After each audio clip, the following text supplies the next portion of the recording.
Welcome to this daily PBJ devotional. Read Deuteronomy 17, Jeremiah 9, and 1 Corinthians 13 today. This devotional is about Deuteronomy 17:1. I'll read that verse again from the NIV in a minute, but let's read all of Deuteronomy 17 together at this time. You shall not sacrifice to the Lord your God an ox or a sheep with any defect or serious flaw, for that is detestable to the Lord your God.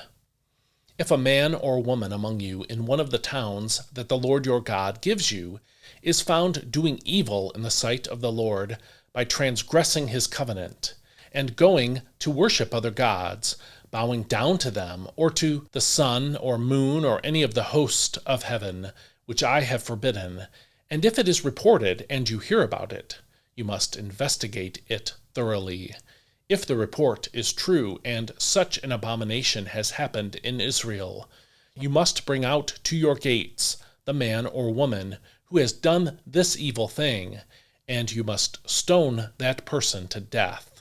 On the testimony of 2 or 3 witnesses, a man shall be put to death, but he shall not be executed on the testimony of a lone witness.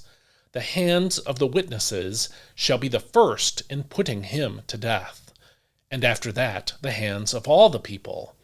So you must purge the evil from among you. If a case is too difficult for you to judge, whether the controversy within your gates is regarding bloodshed, lawsuits, or assaults, you must go up to the place the Lord your God will choose. You are to go to the Levitical priests and to the judge who presides at that time. Inquire of them, and they will give you a verdict in the case. You must abide by the verdict they give you at the place the Lord will choose. Be careful to do everything they instruct you, according to the terms of law they give, and the verdict they proclaim. Do not turn aside to the right or to the left from the decision they declare to you. But the man who acts presumptuously, refusing to listen either to the priest who stands there to serve the Lord your God, or to the judge, must be put to death. You must purge the evil from Israel. Then all the people will hear and be afraid, and will no longer behave arrogantly. When you enter the land that the Lord your God is giving you, and have taken possession of it and settled in it, and you say, "Let us set a king over us, like all the nations around us," you are to appoint over yourselves the king whom the Lord your God shall choose. Appoint a king from among your brothers. You are not to set over yourselves a foreigner who is not one of your brothers. But the king must not acquire many horses for himself, or send the people back to Egypt to acquire more horses. For the Lord has said, "You are never to go back that way again." He must not take many wives for himself, lest his heart go astray. He must not accumulate for himself large amounts of silver and gold. When he is seated on his royal throne, he must write for himself a copy of this instruction on a scroll in the presence of the Levitical priests. It is to remain with him, and he is to read from it all the days of his life, so that he may learn to fear the Lord his God by carefully observing all the words of this instruction and these statutes.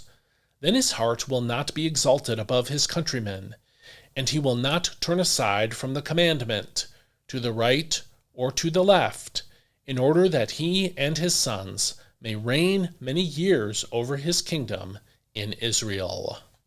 This is God's Word. And again, this devotional is about Deuteronomy 17:1.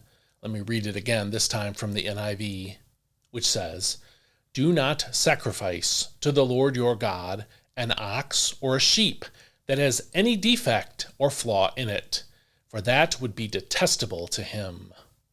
The principle in this verse is simple.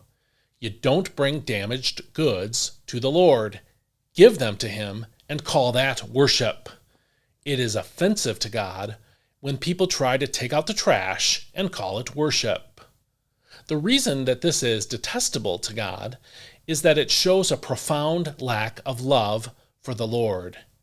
You would not give your spouse an old pair of your shoes on your anniversary.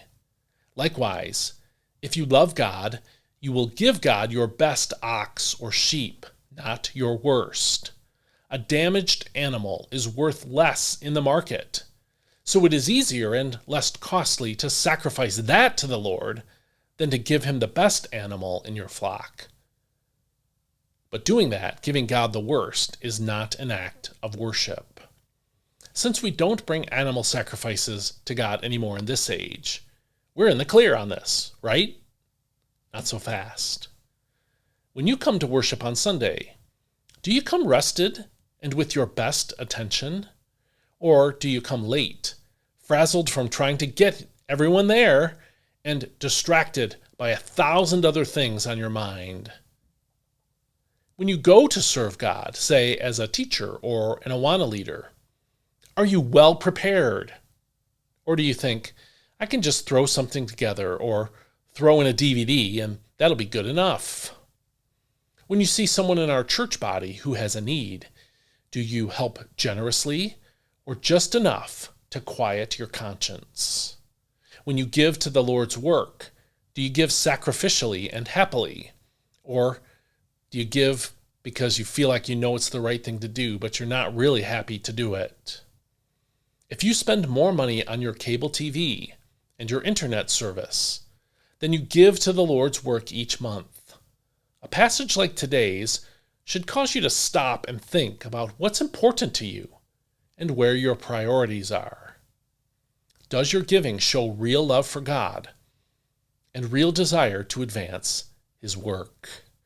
Think about that today, and I'll see you next time. May God bless you. Hope you have a great day today.